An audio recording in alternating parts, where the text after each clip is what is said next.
Hello दोस्तों, unique classes Lucknow में आपका स्वागत है। उम्मीद करता हूं कि आप बेहतर तरीके से पढ़ रहे होंगे। जैसा कि मैं हमेशा कहता हूं कि एज ए ऑफिसर के पॉइंट ऑफ व्यू से पढ़िए, एक बार पढ़िए, एकदम बेहतरीन पढ़िए, है ना। तो चलिए आप आज देख लीजिए कि आज के लेक्चर में आप क्या पढ़ने वाले हैं। भाग 18 है जो इमरजेंसी प्रोविजंस की बात करता है। बहुत ही अच्छे से कंटेंट मैंने डिजाइन किया है आपके लिए, ठीक है, और बहुत ही बेहतरीन, सच में बहुत अच्छे से आपको सारे फैक्ट को कंसाइज वे में लिखा हूँ मैं। तो देख लीजिए आप पढ़ने वाले हैं कितने टोटल पेज इसमें पढ़ेंगे। तो यूनिक पॉइंट सहित राज्यों में राष्ट्रपति शासन या नेशनल इमरजेंसी, ठीक है, उसकी क्या वित्तीय आपात है, उसके सारे प्रोविजंस कैसे लागू होता है, कितने समय तक रहेगा, कौन लागू करता है, लागू होने के लिए क्या आवश्यक दशाएं होती हैं, ये सारी बातें हम लोग पढ़ेंगे, ठीक है। तो आज हम लोग यहाँ से स्टार्ट करते हैं और आप कंटिन्यूटी के साथ ऐसे ही पढ़िए। और मुश्किल से 2 से 3 लेक्चर और बचे हैं जिससे कि पूरी की पूरी आपकी कंप्लीट पॉलिटी हो जाएगी। उसके बाद आप जा कर के सीधे जिस भी लेवल का पेपर आपको देना है, बहुत अच्छे से उसके प्रीवियस ईयर को 2 बार पढ़ के आप बनाइए सवाल, उसके बाद में आगे बढ़िए, ठीक है। और चलिए आगे बढ़ते हैं हम यहाँ पर। तो आज हम पढ़ेंगे भाग 18, ठीक है, इमरजेंसी के बारे में। किसके बारे में पढ़ेंगे? आपात उपबंध या इमरजेंसी प्रोविजंस के बारे में। ओके, देखो भाग 18 जब मैं भाग आपको पढ़ा रहा था ना, तो उसमें मैंने पढ़ाया था ना, ठीक है, कि जब आप क्या होते हैं, जब आप 17 साल के होते हैं ना, जब आप 17 साल के होते हैं तब आपकी बोली भाषा पर खास ध्यान दिया जाता है, जिसमें हमने बताया था कि 17 भाग जो भाषा से संबंधित है। फिर जब आप 18 साल के हो जाते हैं तो एक तरीके से आपकी हर गतिविधि पर क्या है, सामाजिक दृष्टिकोण से देखा जाए तो माँ बाप से लेकर के समाज की भी नज़र होती है। तो एक तरीके के समझाने का, केवल याद कराने का मतलब था कि एक तरीके की क्या है, सोशल इमरजेंसी आप फिर लगी रहती है, ठीक है। हर आपकी गतिविधि को क्या करते हैं, लोग जज करते रहते हैं कि फलाने का लड़का फलाने की लड़की कहाँ कैसे कैसे बोलते डोलते हैं, कैसे रहते हैं, वो सारी चीज़ें। तो इसीलिए हमने कहा कि 18 जिससे आपको याद हो जाएगा, है कि नहीं। तो अब इससे हमने भाग आपको याद करा दिया। तो भाग 18 में देखेंगे जो इमरजेंसी प्रोविजंस के बारे में है। इसकी पृष्ठभूमि में कितने फैक्ट लिखे हैं उसको आप रट लीजिए। जैसे पृष्ठभूमि में आप देखो कि कोई भी कह दे कि नेशनल इमरजेंसी या राष्ट्रपति शासन या वित्तीय आपात माने फाइनेंशियल इमरजेंसी किस भाग के अंतर्गत आते हैं, तो भाग 18 रट लिए हैं।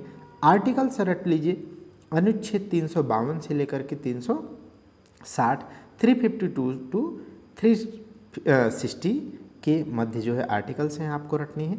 हाँ, यह अगर पूछा जाए, बहरहाल मैं आपको सारे लगभग 60 से अधिक देशों का जो अध्ययन करने के बाद हमारे भारतीय संविधान को 395 अनुच्छेद के साथ 22 भागों में लिखा गया है, ठीक है, वो हम लोग इसके बारे में पढ़े हैं। विभिन्न जो स्रोत हैं उसमें मैंने आपको पढ़ाया था कि जर्मनी के बीमर संविधान से, ठीक है, नेशनल इमरजेंसी या राष्ट्रीय आपात लिया है। अच्छा, यहाँ पर वहाँ पर मैंने आपको बहुत अच्छे से बताया था, थोड़ा सा यहाँ पर भी ध्यान एक बार मैं रिवाइज करा देता हूँ।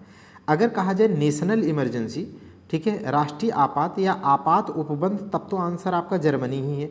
अगर कभी लिख दे आपसे कि फाइनेंशियल इमरजेंसी, बताइए आप कहाँ से लिया गया है, कौन सी इमरजेंसी?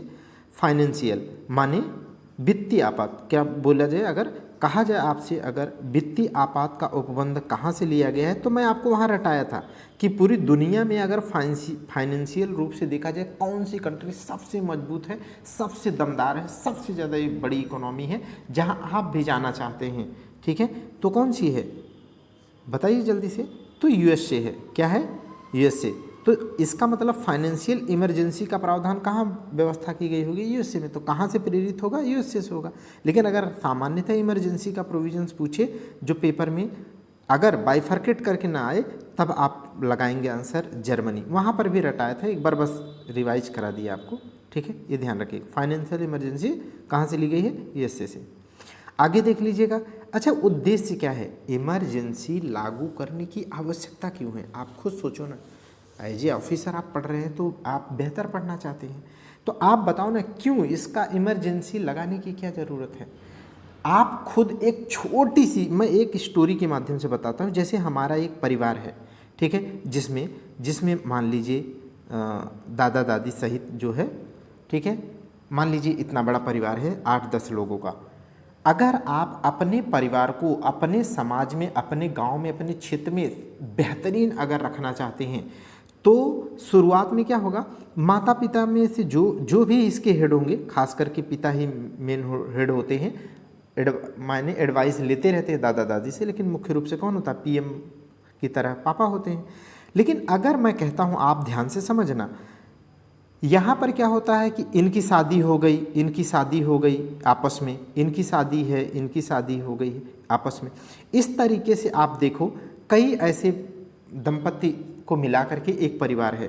ऐसे में क्या है, ये सब स्वतंत्र हैं, अपनी नौकरी करते हैं, अपने बच्चों को पालन पोषण करते हैं, उसमें कमाई धमाई करके एक परिवार एक छत के नीचे आराम से रहते हैं। ढेर सारे मामलों में क्या है, ढेर सारे मामलों में अपने अपने काम को करने और उसे कंट्रोल करने, उसे नियंत्रित करने का एकदम बाकायदा एकदम स्वतंत्रता होती है।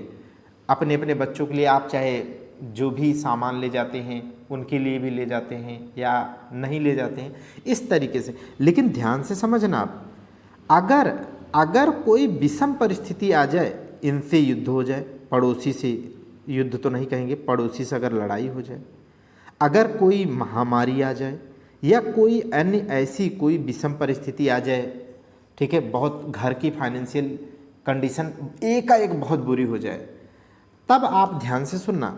अब इसके पहले जो ये दोनों दंपत्ति क्या थे, एकदम स्वतंत्र थे अपने, ठीक है, अपने निर्णय को चलाने के लिए, ये दोनों ही और ये दोनों ही। अब आप ध्यान से समझना कि अगर ऐसी स्थिति आ जाए लड़ाई की, फाइनेंशियल समस्या की या महामारी कैसी, तो ऐसी स्थिति में जो पापा होंगे अगर अभी भी सबको ऐसे ही स्वतंत्र छोड़ दें तो फाइनेंशियल पूरा परिवार कोलैप्स कर जाएगा, है कि नहीं।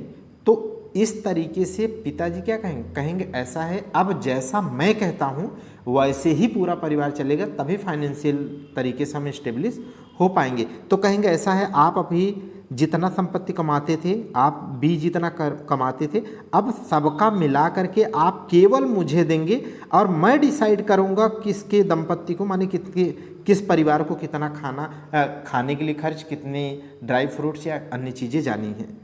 इसका मतलब ऐसी विषम परिस्थिति में क्या है, परिवार को एकत्र बनाए रखने के लिए, अपने समाज में सुदृढ़ रखने के लिए, अपने क्षेत्र में मजबूत रखने के लिए, अपने परिवार की बेहतरी ग्रोथ के लिए क्या किया आपने, एक बनाए रखने के लिए ऐसी विषम स्थिति में केवल एक लोगों का निर्णय आप फॉलो कर रहे हैं।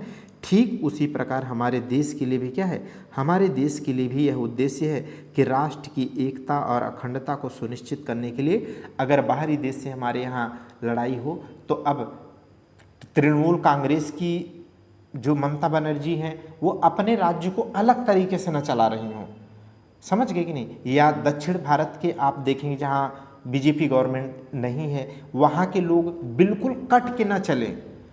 अगर ऐसा जैसे पंजाब में आप पार्टी की सरकार है, अगर ऐसे विभिन्न राज्य क्या है सेंट्रल गवर्नमेंट से अलग होकर के ऐसी युद्ध की स्थिति में या इमरजेंसी की स्थिति में भी अगर ऐसे ही रहेंगे तो एक साथ ला करके किसी भी समस्या, महामारी या युद्ध से नहीं लड़ने के लिए आएंगे अगर, तो आपके देश की, हमारे देश की, राष्ट्र की एकता और अखंडता क्या हो जाएगी, भंग हो जाएगी। और ये एक छत्र भारत की जो कल्पना है ना, वो क्या हो जाएगी, खंडित हो जाएगी। इसी के दृष्टिकोण से क्या किया गया है, प्रावधान किया गया इमरजेंसी का कि ऐसी विषम परिस्थिति में क्या है, राज्यों को भी गाइडलाइन दी जा सके कि हम, माने केंद्र के पास पावर, अभी राज्यों के पास क्या है, स्वतंत्र रूप से क्या है, आपने देखा 28 राज्य, 8 केंद्र शासित राज्य है ना, वो अपने आप को क्या है, अपनी टेरिटोरी में उनकी विधानमंडल है, विधि बनाते हैं अपनी बाउंड्री के लिए और उसे लागू करने की पावर है। यही तो है, एक केंद्र है, केंद्र के अंतर्गत आने वाले विषयों पर केंद्र विधि बनाता है और लागू करता है, राज्य अपनी बाउंड्री में आने वाले विधि बनाते हैं और लागू करते हैं। यही दोनों के बीच में पावर का सेपरेशन ही क्या है, संघात्मक व्यवस्था है। क्या कहलाती है, संघात्मक व्यवस्था।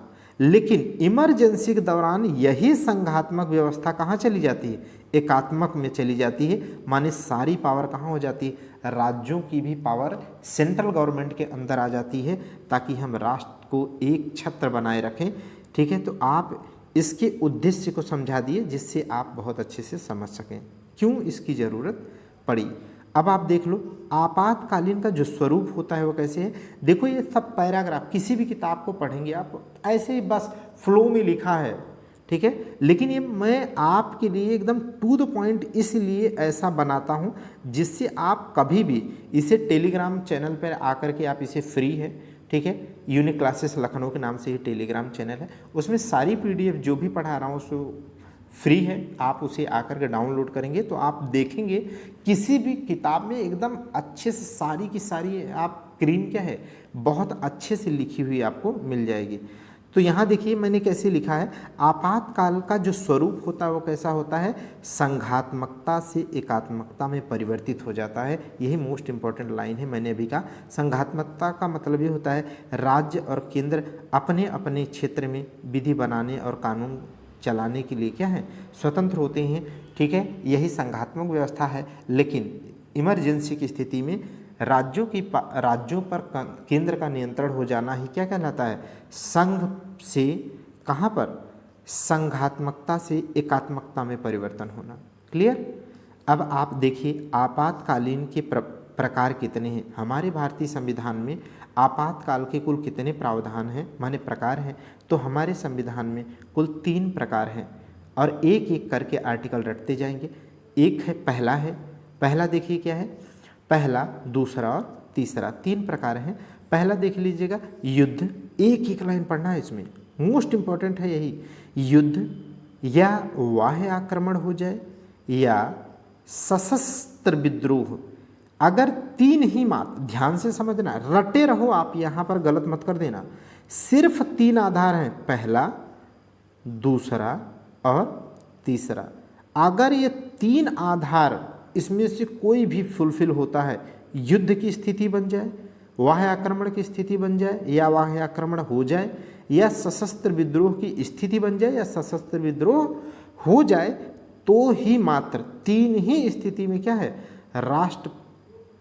राष्ट्रीय आपात या नेशनल इमरजेंसी लगता है। यह अनुच्छेद 352 में इसका उल्लेख किया गया है। क्लियर, ठीक, रटे रहिएगा, सिर्फ 3 और आर्टिकल 352 में है, सिर्फ 3 आधार हैं, युद्ध, बाह्य आक्रमण और सशस्त्र विद्रोह। ठीक है, आंतरिक अशांति के आधार पर भी राष्ट्रीय आपात लगता था, जो आगे चल करके हम लोग देखेंगे कि कैसे राष्ट्रीय आपात आंतरिक अशांति के आधार पर राष्ट्रीय आपात की व्यवस्था को समाप्त कर दिया गया, संशोधन करके आगे पढ़ेंगे, क्यों यहाँ डिस्कस करना। सेकंड देख लीजिएगा आप, देखो द्वितीय माने दूसरे प्रकार की इमरजेंसी आपात की क्या बात है, तो राज्यों में राष्ट्रपति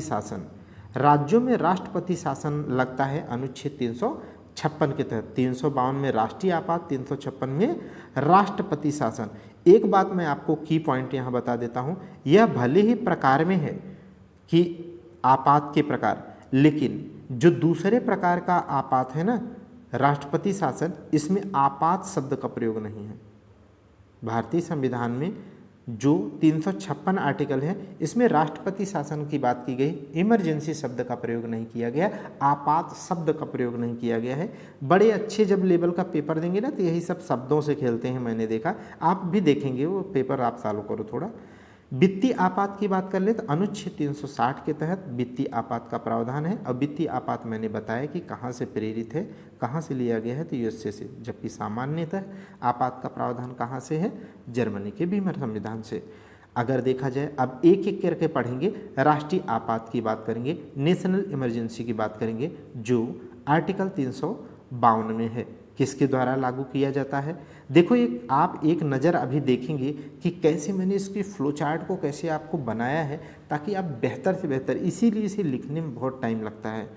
ठीक, तो आर्टिकल देखो, नेशनल इमरजेंसी आर्टिकल 352 में है, 352, 356, 360, 4 जोड़ना है, 352, 4, 56, 56, 4, 60, और क्रम से क्या हो जाएगी, राष्ट्रीय आपात, राष्ट्रपति शासन और वित्तीय आपात। क्लियर, 352 में है अगर देखा जाए प्रावधान, तो प्रावधान 352 में है। इसकी घोषणा, उद्घोषणा माने इसे लागू करने की नोटिफिकेशन, एक तरीके की घोषणा करना, आर्टिकल 352 में है। किसके द्वारा है किया जाता है? तो राष्ट्रपति के द्वारा। अगर पूछे कि इसके लागू करने का आधार क्या है, बताइए, उद्घोषणा का आधार क्या है, किस बिहाफ पे, किस बेस पे लगाया जा सकता है, ठीक है। तब आप देखेंगे जो अभी इसके पहले पढ़ाया कि अगर हमारा देश किसी अन्य देश के साथ क्या है, युद्ध में लग जाए या युद्ध की स्थिति बन जाए, वार की स्थिति बन जाए, तब लगाया जा सकता है। या वाह्य आक्रमण हो जाए, कोई हमारे ऊपर वो आक्रमण कर दे, ठीक है, एक्सटर्नल एग्रेशन की बात करता है, अगर एक्सटर्नल एग्रेशन हो जाए तब भी लगाया जा सकता है, या ऐसी आशंका हो जाए तब भी लगाया जा सकता है। या सशस्त्र विद्रोह, आंतरिक अशांति नहीं, सशस्त्र विद्रोह, याद रखिएगा, सशस्त्र विद्रोह, ठीक है। रिबेलियन की बात की गई, आर्म्ड रिबेलियन के माने आर्म, हथियारों के साथ क्या, रिबेलियन, विद्रोह की स्थिति में ही, सशस्त्र विद्रोह की स्थिति में ही इसे 3 आधार हैं। तो अभी रटाया था, फिर से रट लीजिए, युद्ध, वह आक्रमण और सशस्त्र विद्रोह ओनली। अगर ओनली लिख के आए तब भी सवाल सही है। देखो कैसे मैंने यहाँ पर आपके लिए लिखा हूँ, देखिए, राष्ट्रीय आपात या नेशनल इमरजेंसी को एक पॉइंट बनाया, फिर हमने इसका क्या लिखा, प्रावधान, उद्घोषणा करने का आर्टिकल किसके द्वारा किया जाता है, मोस्ट इम्पॉर्टेंट ये लिख दिया। आधार मैंने आपके लिए लिखा, 3 इसके आधार हैं। अब देखिए यहाँ पर फिर से मैंने फ्लो चार्ट में ही बना के लिखा आपके लिए कि आंतरिक अशांति के आधार पर इसके पहले जो संविधान में नेशनल इमरजेंसी लगाने का प्रोविजंस था, उसे कब हटा दिए गए, किसके आर्टिकल के, किस अमेंडमेंट के द्वारा, तो 44वें संविधान संशोधन 44th, देखिएगा यहाँ थोड़ा आप 44 देखने में क्लियर अगर न लगे तो ऐसे आप ध्यान रख लीजिएगा, मैं लिख देता हूँ, 44th अमेंडमेंट या 44वें संविधान संशोधन अधिनियम 1978 के द्वारा, जनता सरकार थी उस समय, उसके द्वारा आंतरिक अशांति के आधार पर जो राष्ट्रपति शासन लगाए जाने का आधार था, उसे हटा करके सशस्त्र विद्रोह मान केवल कर दिया गया, ठीक। अगर मैं पूछूं, हर चीज़ के होने का क्या होता है, कुछ न कुछ कारण होता है। जब आप क्या पढ़ोगे, जब आप बौद्ध दर्शन पढ़ोगे तब वहाँ पर है, ठीक है, उसका एक दर्शन है, शायद प्रत्युत समुत्पाद का सिद्धांत कहते हैं, ठीक है। तो देखिए, तो यहाँ पर भी 44वें संविधान संशोधन होने की कुछ न कुछ तो ऐसी वजह रही होगी जनता सरकार के सामने। अब मैं बताता हूँ, आपको कभी भूलेगा नहीं। देखो, इसके ठीक पहले ये 78 सन दिख रहा है ना, इसके ठीक पहले 1975 को, ठीक है, 25 जून था ना शायद, जहाँ तक याद है 25 जून था, ठीक है, 25 जून 1975 को इंदिरा गांधी सरकार के द्वारा, इंदिरा गांधी जी के द्वारा क्या है, उस समय के तत्कालीन जो राष्ट्रपति थे फखरुद्दीन अली अहमद, उनको उन्होंने क्या है, फ़ोन करके कह दिया कि अपने देश में क्या है, नेशनल इमरजेंसी जैसे नहीं, आंतरिक अशांति जैसा माहौल हो गया है, आंतरिक अशांति का माहौल हो गया है, देश में विद्रोह हो सकता है। ऐसी आंतरिक अशांति के आधार पर उन्होंने, पीएम ने, इंदिरा गांधी जी ने फ़ोन कर दिया और फखरुद्दीन अली अहमद जो तत्कालिक माननीय राष्ट्रपति जी थे, उन्होंने नेशनल इमरजेंसी लगा दिया। इसीलिए आज भी भारतीय संविधान में क्या माना जाता है, 25 जून या 1975 को क्या है, ब्लैक डे माना जाता है। भारतीय संविधान में एक धब्बे के रूप में, या इंदिरा गांधी के पूरे जीवन काल में वो बहुत ही बेहतरीन लीडर दुनिया में मानी जाती हैं, ठीक है, लेकिन उनके जीवन काल का क्या है, उनका ये निर्णय उनके जीवन में क्या है, एक काले धब्बे की तरह लग गया, ठीक है। तो उसी के बाद, याद है, उसी के बाद जब इनकी सरकार गिरी थी, तब आई जनता सरकार। तो उसी ने क्या किया था, उसी सरकार के द्वारा 44वां संविधान संशोधन 1978 करके आंतरिक अशांति के स्थान पर सशस्त्र विद्रोह कर दिया। अब आपको कभी नहीं भूलेगा, ठीक। आगे देख लीजिएगा, लागू के लिए क्या आवश्यक है, लागू करने के लिए क्या आवश्यक है। आधार तो 3 हैं, लेकिन और क्या आवश्यक है, तो अब ध्यान से सुनना। अभी मैंने पूरी कहानी आपको सुना दिया कि तात्कालिक पीएम इंदिरा गांधी जी के द्वारा क्या कर दिया गया था, इंदिरा गांधी जी के द्वारा, ठीक है, केवल फ़ोन करके केवल फखरुद्दीन अली अहमद को तात्कालिक राष्ट्रपति को फ़ोन कर करके सूचना दी गई और उन्होंने लागू कर दिया। बोले अब भारतीय संविधान में ऐसा दिन कभी नहीं आना चाहिए। तो इसी को देखते हुए ये कहा गया कि अब राष्ट्रपति को जो भी सूचना दी जाएगी राष्ट्रपति शासन नहीं राष्ट्रीय आपात लगाने की, वो केवल फ़ोन कॉल पे नहीं, केवल मैसेज पे नहीं, केवल नॉर्मल ऐसे मुंह से ओरली बोल देने मात्र से नहीं लगाया जा सकता, बल्कि बल्कि बल्कि मंत्रिमंडल के द्वारा उस उद्घोषणा को या उस घोषणा को लिखित रूप में अनिवार्य रूप से देना होगा। माने अब ऐसे केवल पीएम के कहने मात्र से नहीं होगा, बल्कि जो मंत्रिमंडल है, मैंने आपको बताया था ना कि जो भारतीय संविधान में मंत्रिपरिषद है, ठीक है, जिसमें 3 प्रकार के मंत्री होते हैं, केंद्रीय मंत्री माने कैबिनेट स्तर के मंत्री, राज्य मंत्री और उप मंत्री।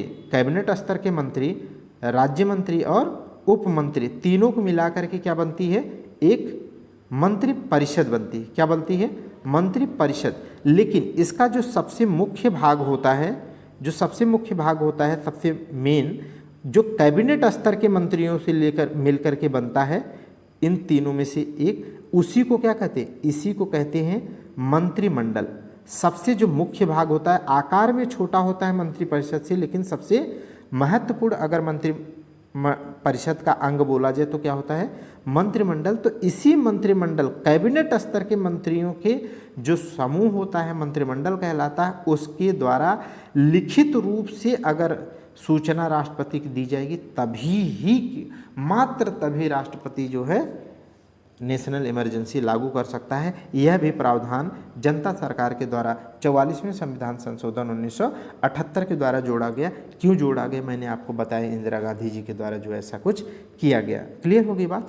अब ध्यान से सुनिएगा, वापसी करने के लिए क्या लिखित रूप से मंत्रिमंडल लिखित रूप से राष्ट्रपति को कहेगा कि अब नेशनल इमरजेंसी हटा लीजिए, क्या तभी हटाया जा सकता है या उसके पहले भी हटाया जा सकता है? तो यहाँ पर याद रखिएगा, यहाँ पर जो प्रेसिडेंट होगा, यहाँ पर जो प्रेसिडेंट होंगे, ठीक है, जो प्रेसिडेंट जी होंगे उस समय के, उनको अगर उनको ये ज्ञात हो जाता है कि नेशनल इमरजेंसी जैसा कुछ नहीं है, तो वो मंत्रिमंडल के लिखित सूचना का इंतजार किए बिना भी वो नेशनल इमरजेंसी को हटा सकते हैं। यह बात आप ध्यान से जानते रहिएगा, ठीक। और आगे देख लीजिएगा, इसी राष्ट्रीय आपात में अगर देखा जाए कि आपात का प्रभाव क्या होगा, तो एक फ्लो चार्ट यहाँ बना दिया हूँ जो आगे डिटेल्स में आपको पढ़ाऊँगा। आपात का प्रभाव क्या होगा, तो आपात के प्रभाव को हम लोग 2 प्रकार से देखेंगे। यहाँ पर क्या देखेंगे, 2 प्रकार से प्रभाव पड़ेगा। एक सामान्य क्या प्रभाव पड़ेंगे, जो आर्टिकल 353 के तहत पढ़ेंगे आगे, और अनुच्छेद 354 के तहत सामान्यतः जो प्रभाव पड़ेंगे हम लोग वो देखेंगे, ठीक है। लेकिन दूसरा जो मोस्ट इम्पॉर्टेंट है, जो आगे आपको मैं पढ़ाऊँगा, जो मोस्ट इम्पॉर्टेंट है, वो मूल अधिकारों पर नेशनल इमरजेंसी का क्या प्रभाव पड़ेगा, उसके लिए 2 आर्टिकल रटने होंगे। आप यहीं रट लो, आगे फिर रिपीट कर लेना तो रट जाएगा आपको। 358, 359, ये फंडामेंटल राइट पर इमरजेंसी के जो प्रभाव होंगे वो पढ़ेंगे। ये मोस्ट इंपॉर्टेंट है, 2-3 बार बोल दे रहा हूँ ताकि आपको याद हो जाए, और कोई अन्यथा इसका रिपीट करने का कोई तात्पर्य नहीं है। संसद द्वारा उद्घोषणा का अनुमोदन, जैसे अनुमोदन का क्या मतलब है, उसे स्वीकार करना। जैसे अभी हम लोगों ने देखा कि आखिर में इसे लागू कौन करेगा, तो राष्ट्रपति। अगर इमरजेंसी को लागू करना है तो कौन करेगा, राष्ट्रपति। किसके कहने पर करेगा, तो मंत्रिमंडल के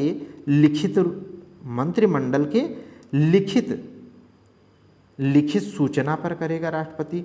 और उसके आधार क्या होंगे, तो वो मैंने पढ़ लिया कि उसके 3 आधार हैं, युद्ध, बाह्य आक्रमण और सशस्त्र विद्रोह। लेकिन चलो, मैंने कहा कि आप 3 आधार में से कोई एक आधार भी आप पा गए, और मंत्रिमंडल ने लिख करके भी दे दिया, और राष्ट्रपति के द्वारा क्या कर दिया गया, राष्ट्रपति के द्वारा जो है नेशनल इमरजेंसी लागू कर दी है।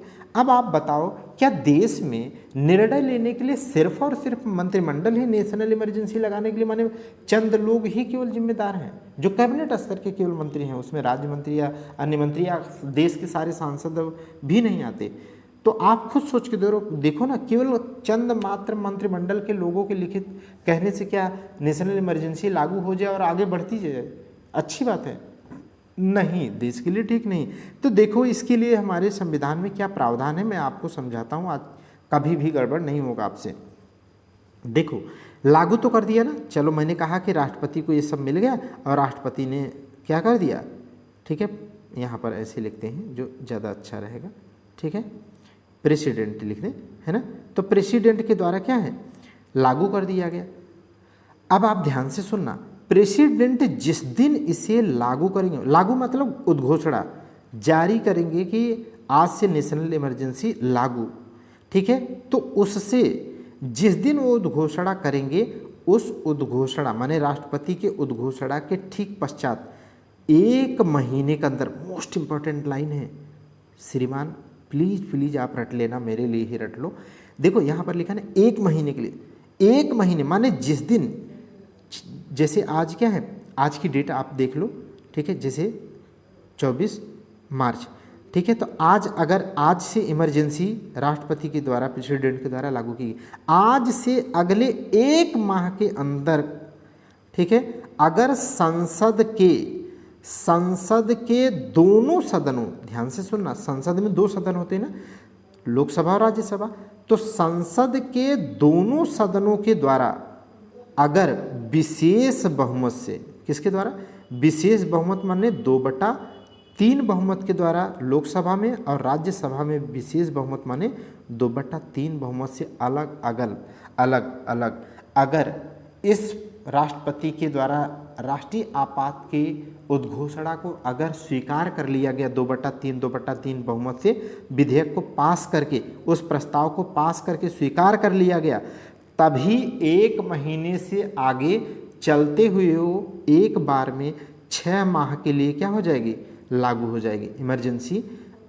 कितने महीने के लिए, 6 माह के लिए।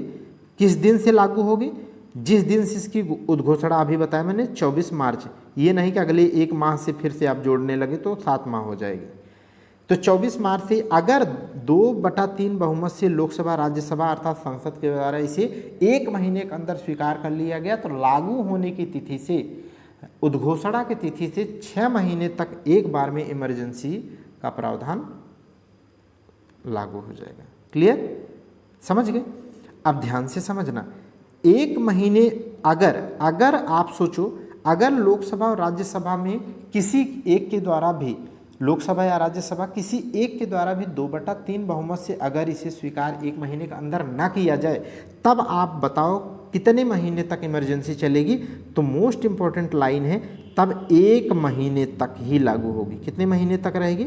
सिर्फ 1 महीने, माने उस 1 महीने के बाद अपने आप नेशनल इमरजेंसी क्या हो जाएगी, स्वतः ही समाप्त हो जाएगी।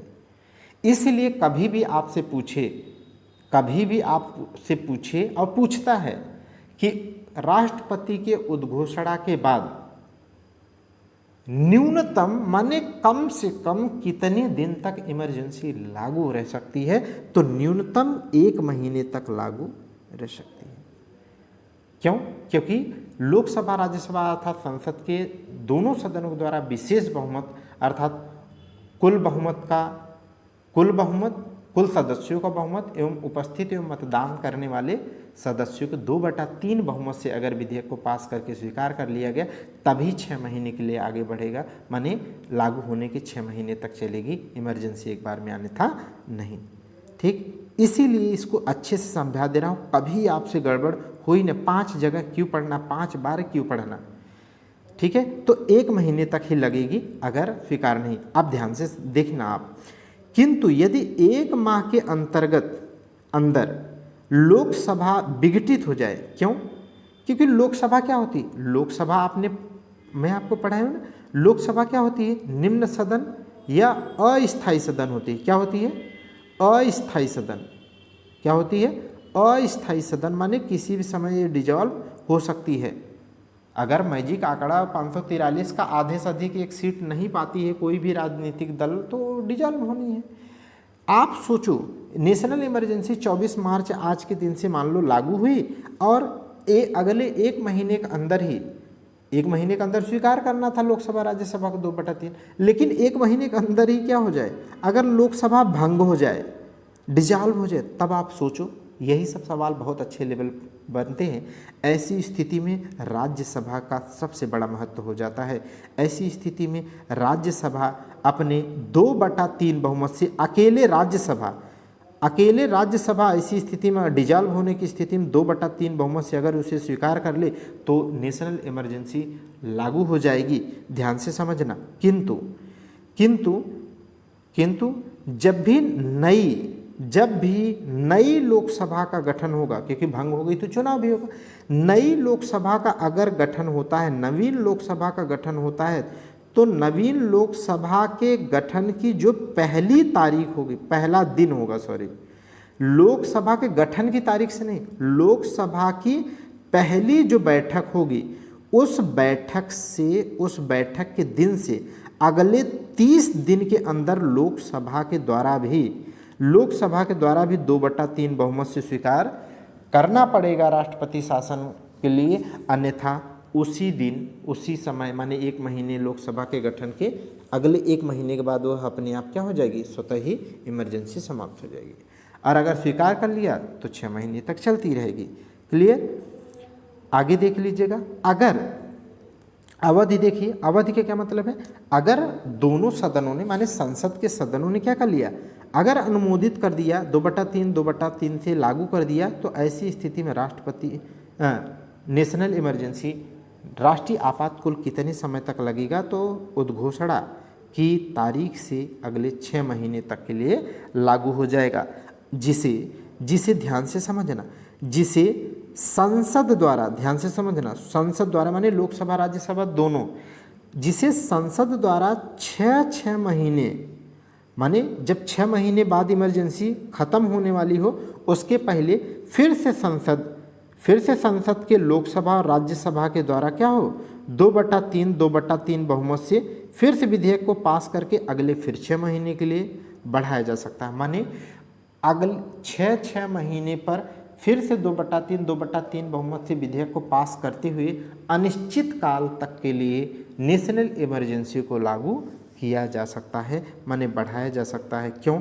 क्योंकि किसी देश के साथ हमारा अगर युद्ध हो जाए, वह आक्रमण हो जाए, तो इस बात का कोई निश्चित नहीं है 1 साल युद्ध चलेगा, 2 साल चलेगा, 3 साल चलेगा, 4 साल चलेगा। जैसा कि आप देखो रूस और यूक्रेन के बीच में कितने सालों से युद्ध चल रहा है। जैसे आप गाजा में आप देखेंगे, पैलेस्टाइन है और इजराइल के बीच में, आप देखो ना कितने समय से चल रहा है।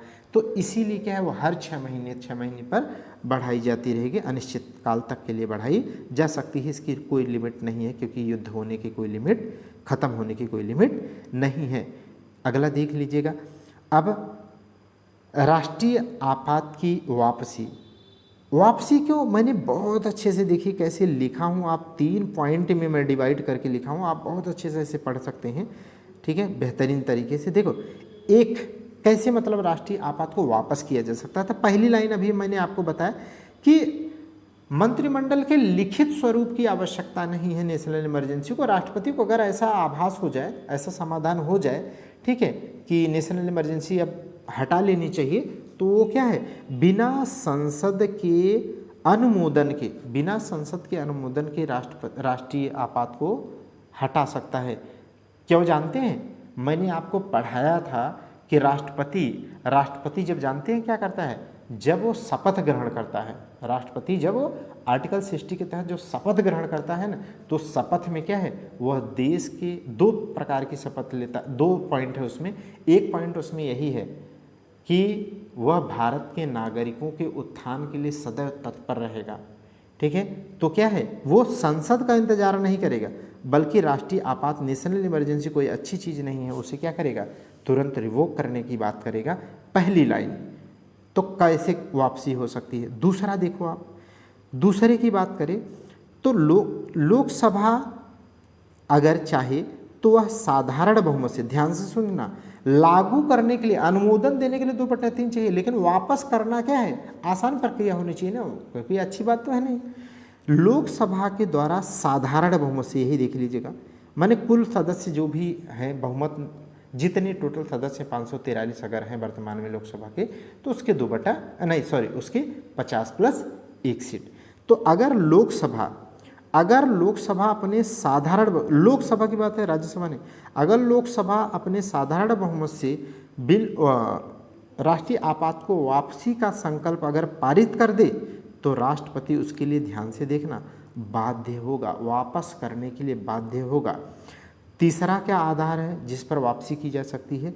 तीसरा है लोकसभा के द्वारा, अगर लोकसभा की कुल सदस्य संख्या जैसे 543 है, उसका 1/10 अर्थात 1/10वें सदस्यों के द्वारा अगर लिखित प्रतिवेदन, माने लिखित रूप से अगर राष्ट्रपति या लोकसभा के अध्यक्ष, अगर लोकसभा चल रही है तो क्या है, लोकसभा के अध्यक्ष जो होंगे, ठीक है, उनको अगर लिखित रूप से प्रतिवेदन, अपनी रिपोर्ट देता है लोकसभा, तो ऐसी स्थिति में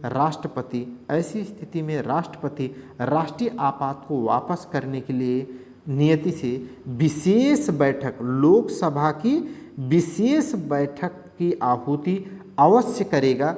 और कितने दिन के अंदर करना अनिवार्य है? तो 14 दिन के अंदर। अगर, समझ गए ना, अगर लोकसभा अपने कुल सदस्य संख्या का 1/10 सदस्यों के द्वारा अगर लिखित रूप से राष्ट्रपति या लोकसभा अध्यक्ष से क्या कहता है कि राष्ट्रपति को नेशनल इमरजेंसी को, राष्ट्रीय आपात को वापस करने के लिए बैठक होनी चाहिए, तो ऐसी स्थिति में राष्ट्रपति क्या करेगा, विशेष बैठक को 14 दिन के भीतर अवश्य बुलाएगा, जिस पर बहस हो सकेगी और राष्ट्रीय आपात को अगर आवश्यक है तो उसे वापस किया जा सके। अगर देखा जाए आपात उस घोषणा का क्या प्रभाव होता है, माने आपातकाल का क्या प्रभाव होता है, अभी इसके ठीक पहले मैंने एक फ्लो चार्ट में आपको दिखाया था, 2 आर्टिकल 53-54, अनुच्छेद 353-54 जो सामान्य थे, और 58-59 की बात मैंने रटाया था फंडामेंटल राइट से, वही एक एक करके पढ़ेंगे। आप आगे देखो, सामान्य जो हैं उनमें हमने 3 पॉइंट करके लिखा है कि अगर नेशनल इमरजेंसी लागू हो जाए तो क्या होता है। देखो, आपने पढ़ा होगा कि अनुच्छेद 53 मैं आपको पढ़ाया हूँ, संघ की समस्त कार्यपालिका शक्तियाँ राष्ट्रपति में निहित होती हैं, वह इन शक्तियों का प्रयोग स्वतः अथवा अपने अन्य किसी प्राधिकारी के माध्यम से प्रयोग करेगा, ऐसा लिखा है आर्टिकल 53 में। तो क्या होगा, ऐसी नेशनल जब इमरजेंसी आ जाती है तो संघात्मक ढांचा एकात्मक में चला जाता है, माने राज्य की शासन व्यवस्था केंद्र के अधीन हो जाती है, माने केंद्र माने राष्ट्रपति के अधीन हो जाती है। और राष्ट्रपति क्या है, माने अभी पढ़ा ना, बताया आर्टिकल 53। तो समस्त जो राज्य की सारी कार्यपालिका शक्तियां हैं वह संघ की कार्यपालिका शक्तियों के अंतर्गत आ जाएंगी। माने अब समस्त कार्यपालिका मतलब समझते ना, सरकार क्या करती है, विधायिका माने विधि का निर्माण करती है, संसद जैसे केंद्र में और राज्यों में विधानमंडल, वो विधि का निर्माण करती है, वो विधायिका है। लेकिन जो सरकार होती है ना, वो क्या करती है, वो देश को चलाती है, वो संविधान या विधि के, विधायिका के द्वारा बनाई गई विधि के अनुसार। तो अगर कहा जाए अब सरकार की बात करें तो जो राज्य की सरकार अभी चलती थी उस पर वो कैसे अब चलाई जाएगी, वह केंद्र के इशारे पर चलाई जाएगी, माने राष्ट्रपति के दिशा निर्देश पर राज्य की सरकारें उस समय नेशनल इमरजेंसी में चलाई जाएंगी, ऐसी बात है।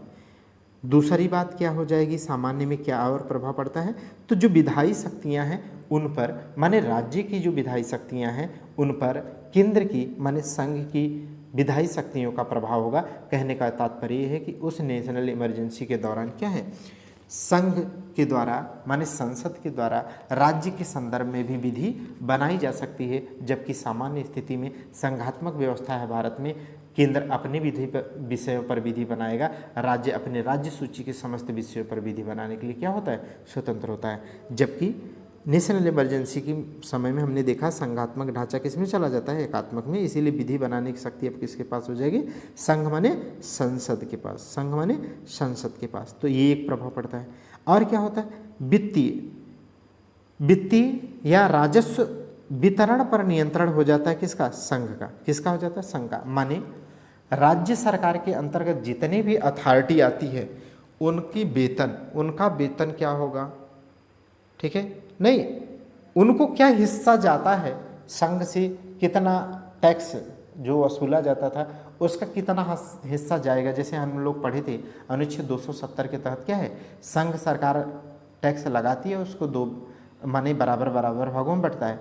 तो ये अब डिसाइड यहाँ पर नेशनल इमरजेंसी के समय केंद्र ही पूरा करेगी कि राज्यों को कितना फंड जाना है, कितना नहीं जाना है, कैसे वितरण होगा, क्या यूज होगा, क्या नहीं, उस पर भी संघ का नियंत्रण हो जाता है। ये अब हमें ये आप भूल जाओ, मुझे कोई फ़र्क नहीं पड़ता सामान्य वाला, लेकिन प्लीज़ आप इसे मत भूल जाना, रिक्वेस्ट है आपसे।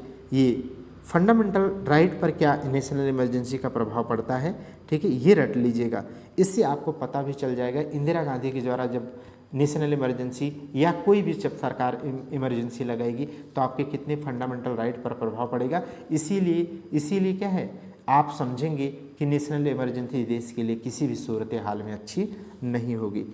आप देखो बहुत अच्छे से आप पार्टी को जी सकते हैं, माने क्योंकि ये हम ग्रेजुएट होते हैं, पोस्ट ग्रेजुएट होते हैं, या माने ग्रेजुएशन की तरफ बढ़ रहे होते हैं, इतनी हमारी समझ होती है, हम अपनी खुली आंखों से अपने देश के शासन प्रशासन को देखते हैं। इसीलिए आप, मैं कहता हूँ ना, एज ए ऑफिसर एक बार पढ़ो, मज़ा आ जाएगी आपको, ठीक है। देखो मूल अधिकारों पर क्या प्रभाव पड़ता है, आप देख लो, रट लो, मोस्ट इंपॉर्टेंट लिखा हूँ। देखो मूल अधिकारों पर क्या प्रभाव पड़ता है, तो अनुच्छेद 358 ये मोस्ट इंपॉर्टेंट है, रट लो इसे। 358, 359 मैंने आपको रटा दिया, 3-4 बार बोला, आप याद कर लो। 358 कहता है, इसके अनुसार अगर बाह्य आक्रमण हो जाए या युद्ध हो जाए या नहीं, सॉरी, या अगर बोले तो गड़बड़ हो गया, यही तो खेला हो बे, यहाँ पर यही खेला है। अभी हम लोगों ने पढ़ा कि राष्ट्रीय आपात लागू होने के 3 आधार हैं, पहला वार, युद्ध, दूसरा, ठीक है, दूसरा क्या है, दूसरा बाह्य आक्रमण हो जाए, ठीक है, एग्रेशन हो जाए, बाह्य आक्रमण हो जाए, और तीसरा क्या था, सशस्त्र विद्रोह हो जाए, आर्म्ड रिबेलियन हो जाए।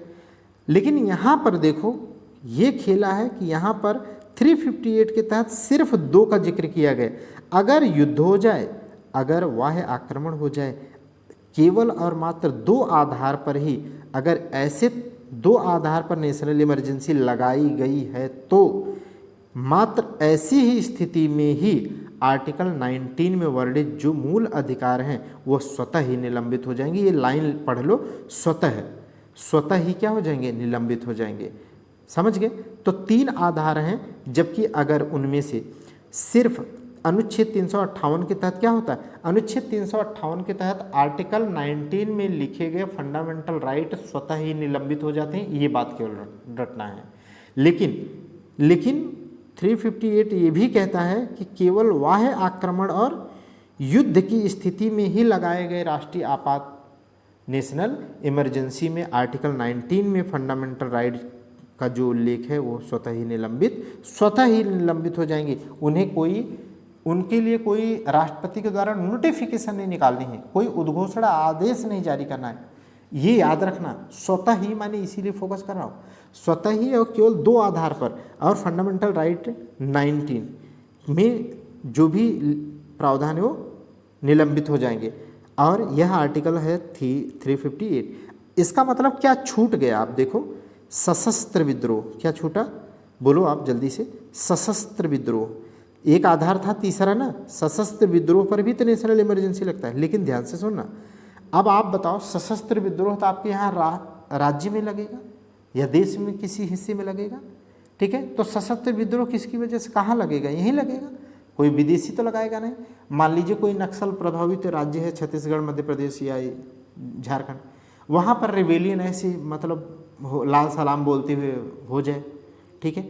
अब आप सोचो, तो वहाँ पर एक बात बताओ ना, वहाँ पर राज्य की जिम्मेदारी है, माने केंद्र की जिम्मेदारी है उसको, इतनी आपके पास आर्म फोर्सेस है, बीएसएफ से लेकर के सीआरपीएफ से लेकर के बस बहरहाल बीएसएफ जो है बॉर्डर सिक्योरिटी के लिए ही केवल काम करती है।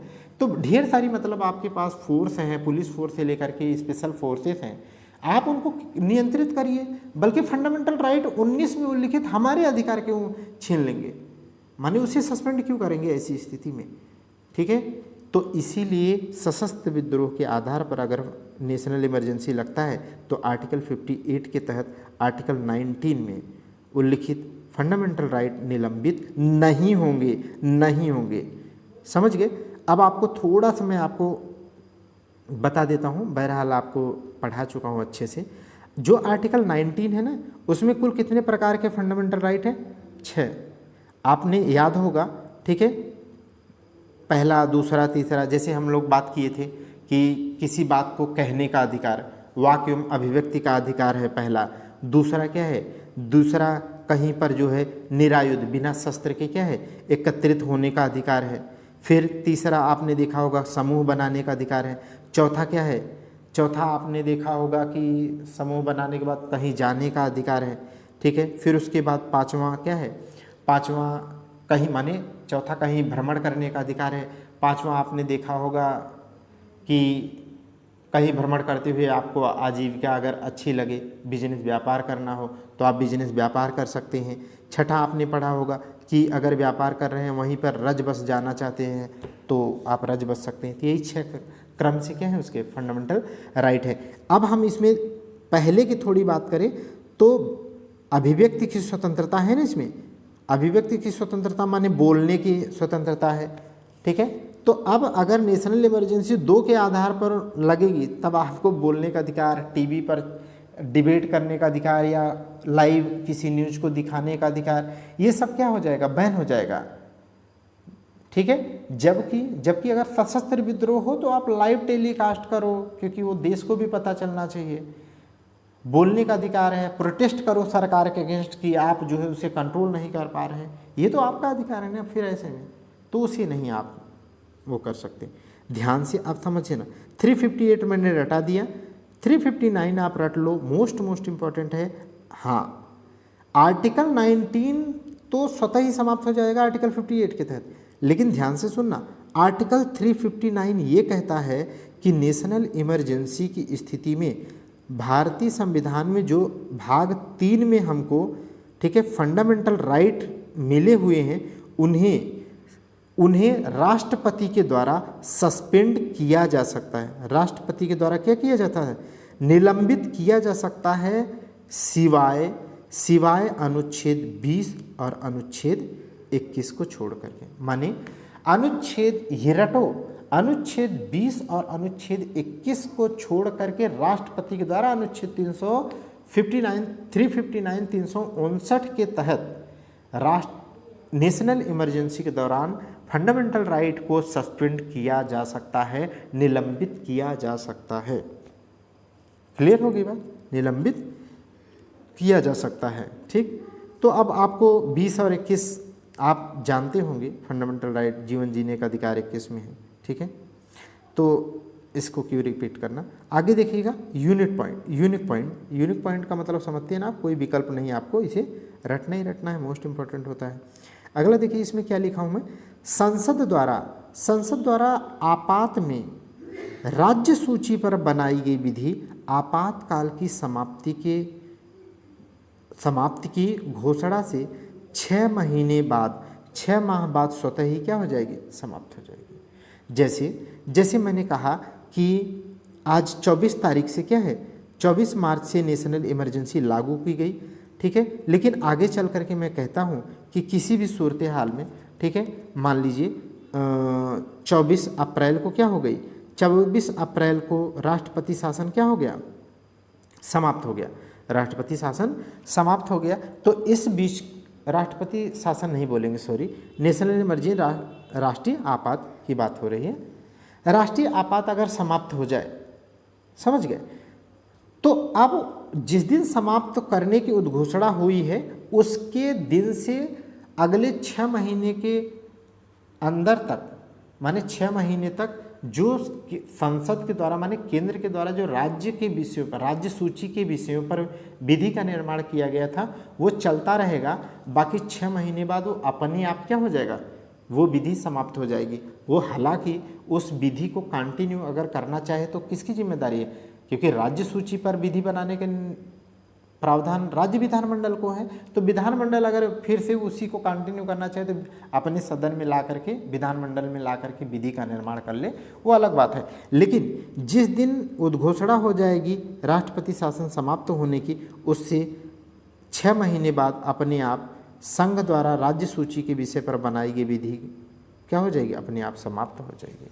अगला देखिएगा, सशस्त्र विद्रोह, आर्म्ड अगर रिबेलियन हो जाए तो ऐसी स्थिति में आर्टिकल 19 में प्रदत्त मूल अधिकार माने वाक एवं अभिव्यक्ति की स्वतंत्रता, आने जाने की स्वतंत्रता, समूह में बैठने, समूह बनाने की स्वतंत्रता, ठीक है, कहीं सम्मेलन करने की, प्रोटेस्ट करने की जो भी आज़ादी है वह निलंबित नहीं होती है। मोस्ट इम्पॉर्टेंट, इसके पहले रटा चुका हूँ, ठीक है। आगे बढ़िए, आगे देखते हैं।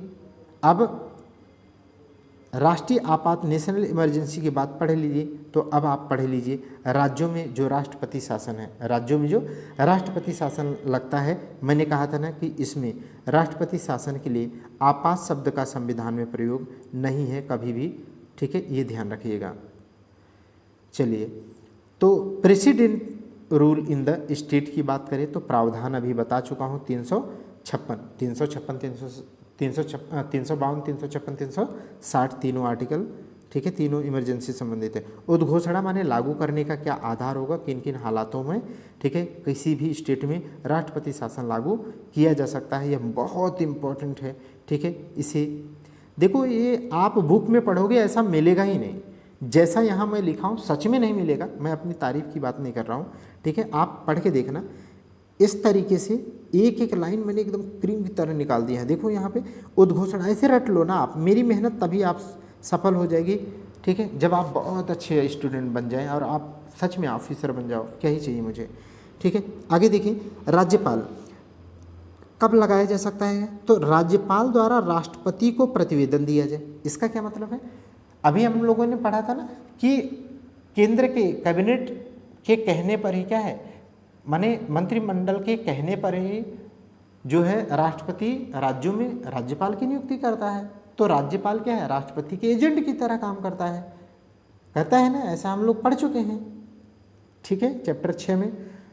तो आगे देखो, यहाँ पर क्या है कि राज्य, आपने अक्सर देखा होगा ना कि जैसे केरल में आपने देखा होगा कि तत्कालिक जो गवर्नर थे मोहम्मद आरिफ जी थे, या तृणमूल कांग्रेस की जो गवर्नमेंट वहाँ पे है, पश्चिम बंगाल में वहाँ के जो है आई थिंक धनखड़ जी थे उस समय, ठीक है, गवर्नर। तो काफ़ी देखे होंगे आप, स्टेट और गवर्नर के बीच में काफ़ी क्लैशेस देखने को मिलते हैं। जैसे दिल्ली में आप आम आदमी पार्टी और जो गवर्नर थे, काफ़ी विवाद होता रहा। तो आप देखे होंगे अक्सर, तो अगर उन्हें लगता है कि यहाँ ठीक नहीं चल रहा है तो जो है वो रिकमेंड कर देते हैं राष्ट्रपति को कि यहाँ ठीक नहीं चल रहा है, ठीक है, और यहाँ राष्ट्रपति शासन लागू कर दिया जाए, तो तब भी लगाया जा सकता है। सॉरी, पानी। तो राज्यपाल द्वारा राष्ट्रपति को अगर रिपोर्ट दिया जाए कि हाँ यहाँ पर संवैधानिक तंत्र से काम नहीं हो पा रहा है, यहाँ पर यहाँ राष्ट्रपति शासन लागू किया जाए, तो राष्ट्रपति ऐसी स्थिति में अगर क्लियर हो जाए तो लागू कर सकता है, पहला आधार। दूसरे कैसे लागू किया जा सकता है, अगर राष्ट्रपति को ये समाधान हो जाए, माने ये विश्वास हो जाए कि किसी राज्य या राज्य में संवैधानिक तंत्र क्या हो गए, फेल हो गए हैं, किसी राज्य में संवैधानिक तंत्र फेल हो गए। अच्छा, संवैधानिक तंत्र मतलब समझते हैं आप, संवैधानिक तंत्र माने सरकार का होना है ना, जैसे सरकार जो होती है ना, विधायकों से मिल करके क्या है विधानमंडल बनता है, माने सरकार चुनी जाती है और वो सरकार क्या करती है, काम करती है, ठीक है, राज्य के विषयों पर। अगर कहने का मतलब यही है कि अगर वहाँ पर क्या है कोई मैंडेट नहीं पा रहा है, माने मैजिक आंकड़ा नहीं पूरा कर पा रहा है, ठीक है, आधी से अधिक सीटें विधानमंडल में नहीं प्राप्त कर पा रहा है, तो वहाँ पर क्या होगा, खींचतान चलता रहेगा और कोई सरकार गवर्नमेंट अच्छे से बना नहीं पाएगा, तो माना जाएगा कि यहाँ पर संवैधानिक तंत्र फेल हो रहा है। ठीक है, तो ऐसी स्थिति में भी या ठीक है, या अगर और भी आधार हैं 365 नीचे, उसी को एक कंबाइन करके पढ़ लेंगे, अभी यहाँ इसको बनाए रहते हैं।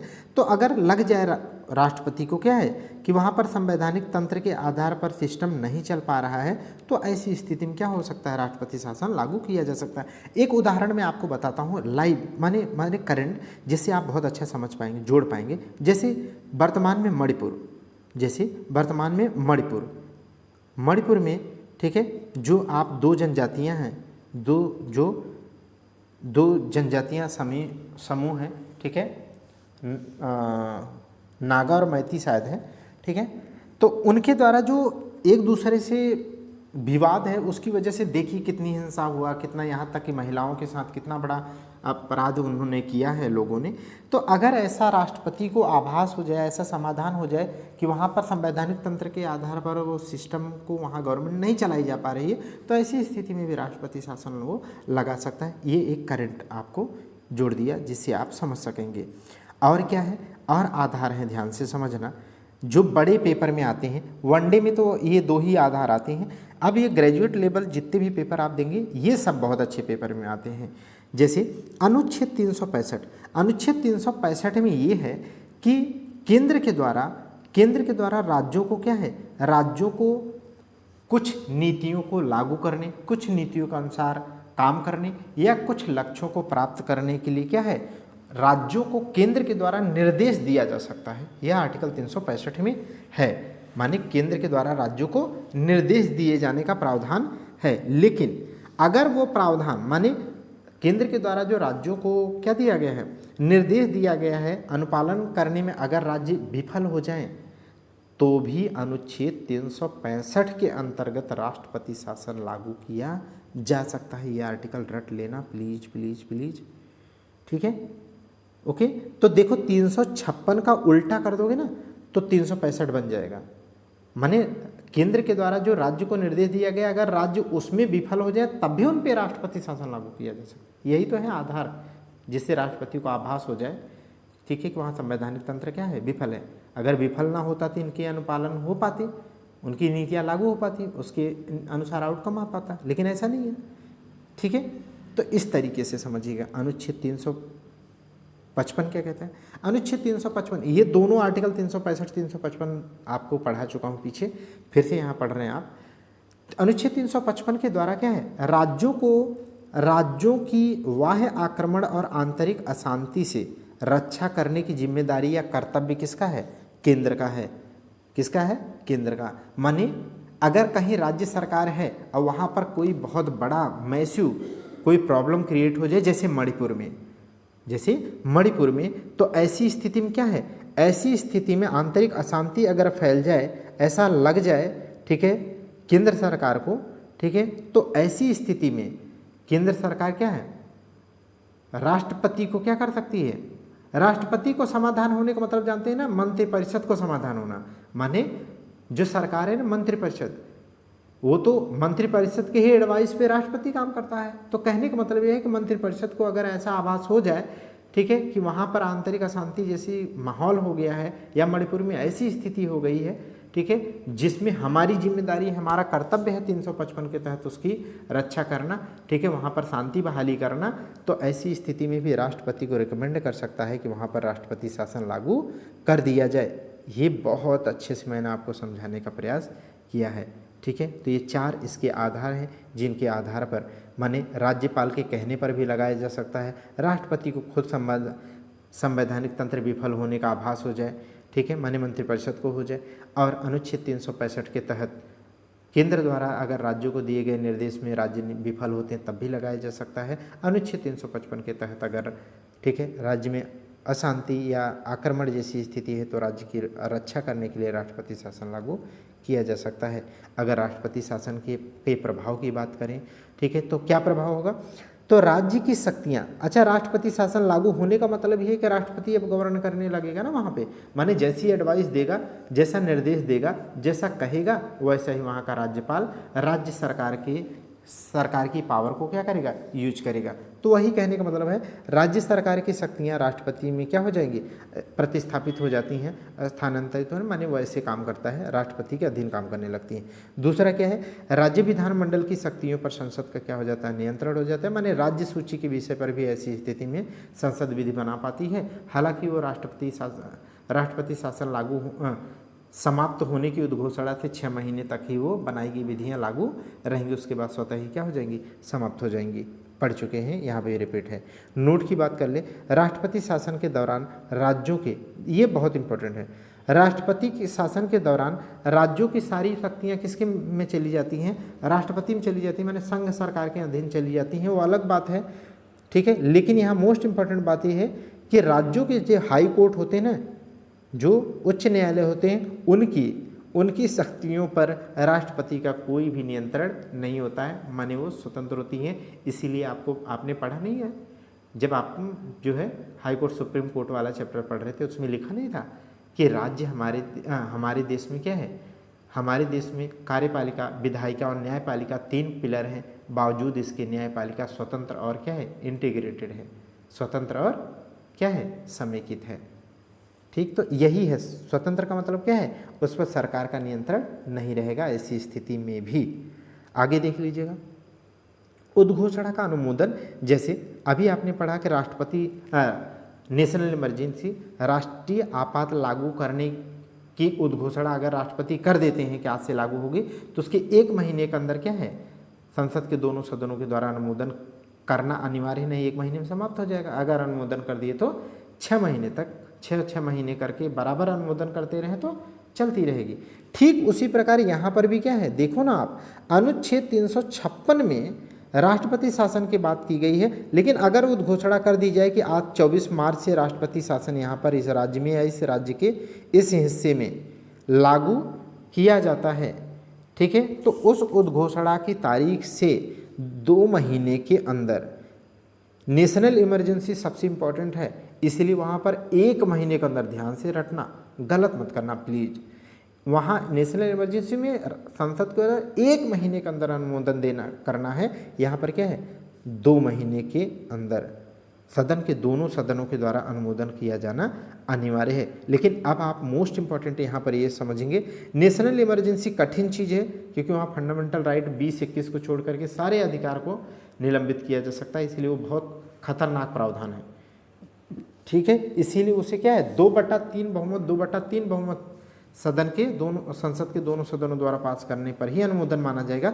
लेकिन यहाँ पर ऐसा नहीं होता, इसीलिए यहाँ पर क्या है, साधारण बहुमत से, संसद के दोनों सदन माने लोकसभा राज्यसभा के साधारण बहुमत से अगर 2 महीने के अंदर अनुमोदन दे दिया जाए तो राष्ट्रपति शासन लागू हो जाएगा 6 महीने के लिए। लेकिन ध्यान से समझना, अगर 2 महीने के अंदर अनुमोदन नहीं किया जाता है तो राष्ट्रपति शासन 2 महीने के बाद अपने आप स्वतः ही क्या हो जाएगा, समाप्त हो जाएगा। इसीलिए एक सवाल उसी की तरह यहाँ पर भी बनता है कि आप ये बताइए कि एक बार राष्ट्रपति शासन उद्घोषणा अगर हो जाए, ठीक है, तो कम से कम कितने समय तक लागू रह सकता है, तो कम से कम 2 महीने तक, क्योंकि दोनों लोगों के द्वारा अनुमोदन नहीं दिया जाएगा, स्वतः ही समाप्त हो जाएगा।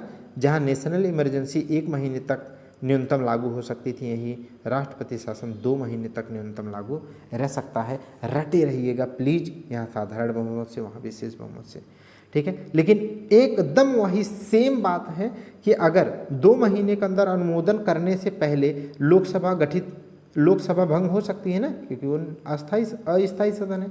अगर माने भंग हो जाती है तो जो नई लोकसभा जब भी बनेगी उसकी प्रथम बैठक, बनने से नहीं, देखो इम्पोर्टेंट है, प्रथम बैठक से 30 दिन के अंदर, ठीक है, इसे अनुमोदित करना अनिवार्य है। माने नहीं अनुमोदन देंगे तो क्या हो जाएगा, स्वतः ही इमरजेंसी समाप्त।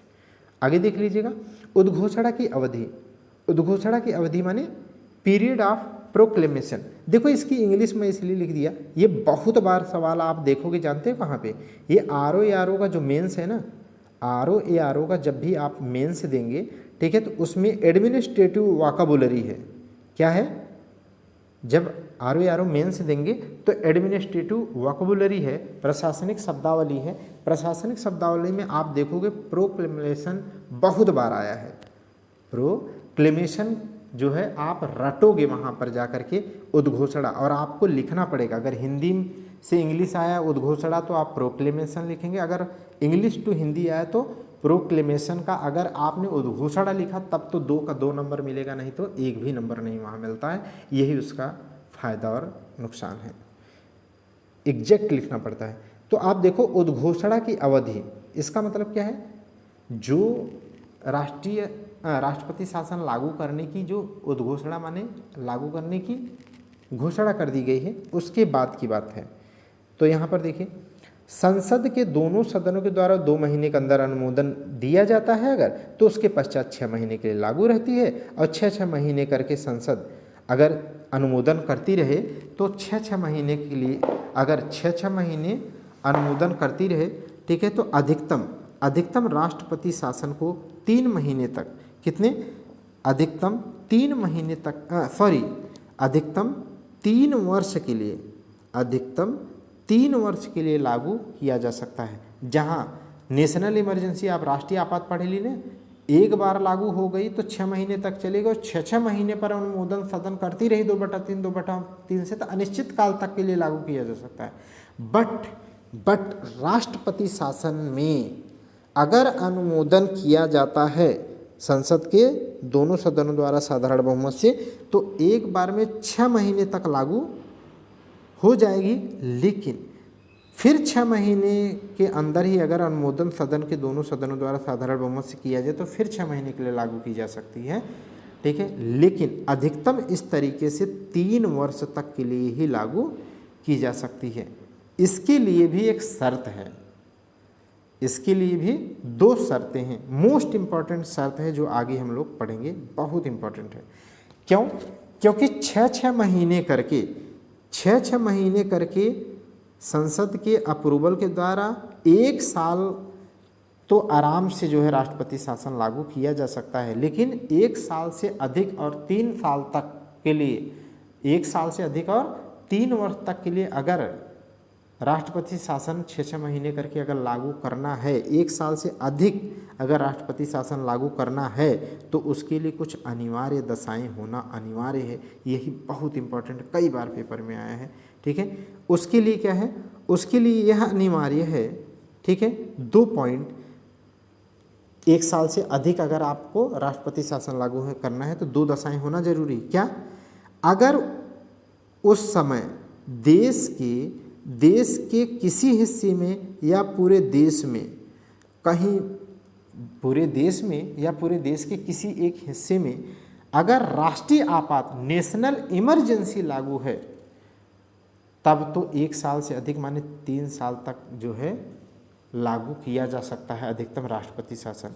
पहली कंडीशन, अगर आपको 1 वर्ष से अधिक राष्ट्रपति शासन लागू करना है तो उसके लिए पहली दशा होना अनिवार्य है। नहीं, 1 साल से ऊपर आप लागू राष्ट्रपति शासन नहीं कर सकते। उसके लिए पहला क्या है कि पूरे देश में अगर इमरजेंसी लगी हो या किसी देश के किसी हिस्से में, माने हमारे देश के किसी एक हिस्से में अगर राष्ट्रीय आपात लागू है, तब तो 1 साल से अधिक लागू किया जा सकता है। दूसरा क्या है?